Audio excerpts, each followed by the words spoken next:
This video is brought to you by John Robson Guitar Tuition. If you enjoy the content, please consider supporting the channel by enrolling on a course, purchasing some guitar lessons or a t-shirt, or you can join my Patreon. Now, on with the show. Hello chaps, welcome once again to John Robson Guitar Tuition.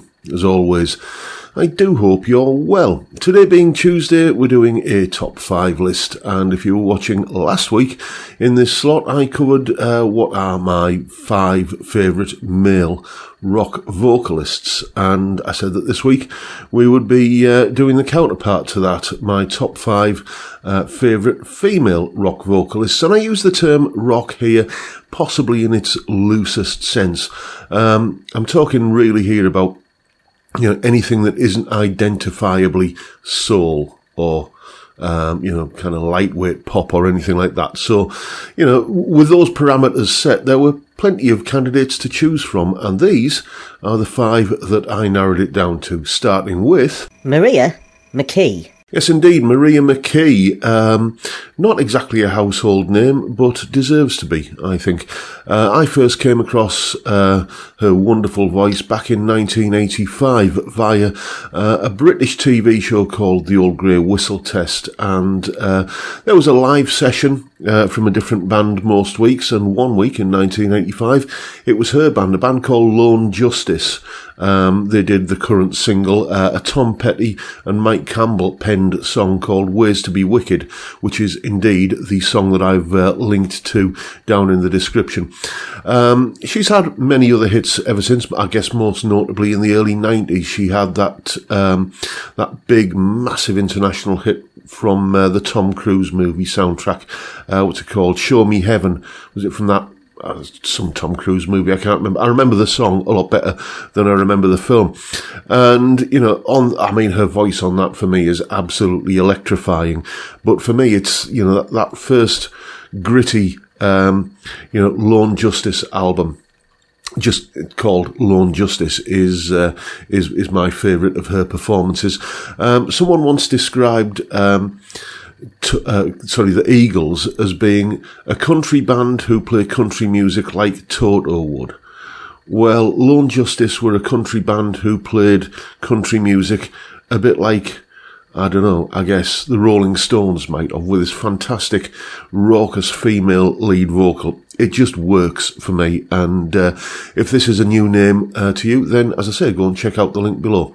Let's see who's next. Sam Brown. Yes, the utterly fabulous Sam Brown, daughter of the veteran British rock and roll star Joe Brown, and what a voice she had. I say had, because while she's still with us, she can no longer sing. She had some medical problems, I believe, which resulted in her losing her singing voice, and I just can't imagine how you handle something like that. It would be like me no longer being able to play the guitar. It's unthinkable. But, she kind of pulled through the other side. I saw an interview with her a few months ago, actually, on YouTube. Can't remember which channel it was on, where she said basically she just couldn't sing anymore. She couldn't kind of hit right notes and get the pitch, so she was thinking about doing an album where she was going to employ auto-tune, something she didn't really want to have to do. But if that's the price of being able to sing these days, and as she said, I've earned me stripes without auto-tune in the past. But yeah, she had a number of solo hits in the late 80s, early 90s, but the first real time that I paid a lot of attention to her was on the Jules Holland kind of thing.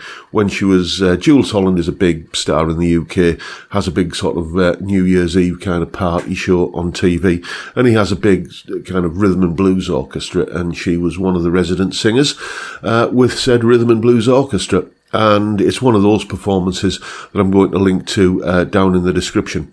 She had an absolutely magically husky, soulful and powerful voice, as you'll hear on this link.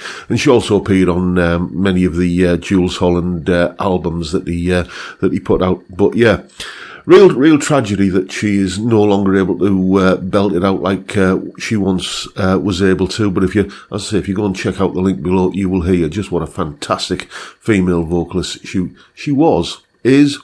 Anyway, next. Debbie Harry. Yes, had to be on this list, Debbie Harry. I was a young boy of the right age when she was, at the peak of her career, and maybe the memories that I have of posters that were on my bedroom wall have influenced my choice here. But the thing is, if you go back and listen to those old Blondie songs, I'm thinking, things like Denis, obviously. One that doesn't get mentioned as much these days, Sunday Girl. That one's sort of been airbrushed out of the official nostalgia industry. But obviously Heart of Glass, Union City Blue, Atomic, just so many great songs that band did. And, her voice is, in an age before auto-tune. She had the range and she had the power. Quite a nice falsetto on her voice as well. And I don't know if you remember, but back in the late 90s, Blondie actually made a bit of a comeback with a song called Maria. And that was a real return to form. Just a great kind of driving, catchy rock song. And I was thinking, great, another phase of a kind of Debbie Harry Blondie career, but it just kind of fizzled a little bit. They occasionally make appearances at, various big festivals and so on. The last time I saw one of those performances on TV, it was a little bit subpar, to be honest with you. But they're all getting on a bit in age a bit now. So you've got to make some allowances, I suppose. But go back and listen to those early Blondie singles and album tracks. Yeah, I think Debbie belongs on a list of great female rock vocalists, which is why I put her on this one. Next. Annie Lennox. Yeah, when the Eurythmics first came out, I was a bit sceptical because, this was, I guess, the early 80s, and I was absolutely fixated on guitar. And this was just like yet another one of these cheesy sounding synth pop bands, Depeche Mode, Human League, the Eurythmics, as I say, and countless others that were all cut from similar cloth. But there was just something about the Eurythmics that, when I listened a bit closer, I thought, yeah, this is just a cut above, really. Even beyond all of the kind of nasty 80s kind of synthy kind of stuff going on. This was just, and it was all her vocals that were responsible for, I think, the classiness of it. And then you get, There Must Be an Angel Playing in My Heart, just the whoops and kind of hollers that she does on that. Again, in an age before auto-tune. Absolutely fantastic, performance, it has to be said. And I noticed that as the Eurythmics kind of went on, they got a lot less synthy and a lot more guitar-y and a lot more kind of real instruments. You get to, songs like When Tomorrow Comes and Thorn in My Side, just great kind of, admittedly not guitar-centric, but, I'd still class it as rock. I mean, Supertramp were never particularly guitar-centric, but we think of them as a rock band. And, again, Annie's vocals, just absolutely star of the show for, all of those performances and, her solo career. Just a really, really good vocalist, in my opinion. So that's why she's on the list. Next. Cheryl Crow. Yes, indeed. Cheryl Crow. I first discovered her music, as I guess most people did, in the 1990s, and was very, very impressed. All those early singles like All I Want to Do, and a big shout out for her cover version of Sweet Child of Mine as well. That's a great interpretation of the song. That's one thing that she was a great thing that she was very good at, I should say, was interpreting existing and familiar songs and making them her own. But, as well as being a great songwriter, and having seen I've never seen her live in concert, but I've seen live footage, and great performer as well. One of these people that can hold a crowd in the palm of a hand and perform and, sell it to the audience. And Just great guitar-centric country blues rock, slightly indie-ish in places kind of music, and it just all kind of hangs together and works. Again, sort of a little bit Rolling Stones, a little bit Janis Joplin, just a bit retro in many ways, and being an old curmudgeon, I do appreciate that kind of thing.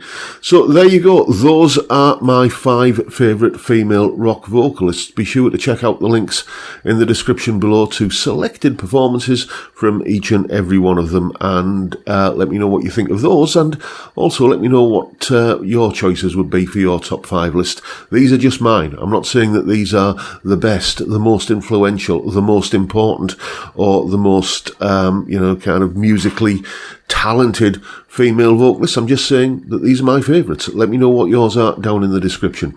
And that is pretty much the video for today, folks. Hope you've enjoyed what you've seen and found it entertaining and informative in some small way. And if that's the case, please hit the subscribe button and the notification bell if you haven't already done so. Why not drop me a like as well while you're at it? Don't forget the live stream every Friday, 5 PM UK time. We drink beer and make merry and talk about music and guitars and all manner of things. What a great way to kick off the weekend. I'd love to see you there if you can make it. But for now, I'll bid you all a good day and say thank you so much for watching. Thank you for your time. Look after yourselves, folks. Stay well, stay safe, and above all, stay sane. Bye for now.